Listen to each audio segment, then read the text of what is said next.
Hindi ito kare-kare, hindi rin ginataang gulay. Pero teka lang, natatakam na ba kayo? Syempre, una, prituin muna natin ng bagya yung talong. Matapos natin maprito, maggisa na tayo ng bawang, sibuyas at luya. Yan ang sikreto sa amoy palang ulam na. Kapag naamoy mo na yung aroma, ilagay na natin ang gata.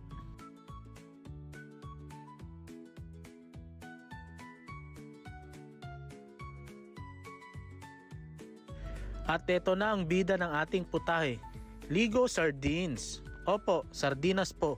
Pero ngayon, ginataang style naman ng sardinas ang lulutuin natin.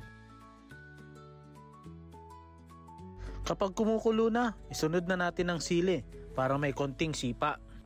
Tapos, ilagay na rin ang hiniwang pechay.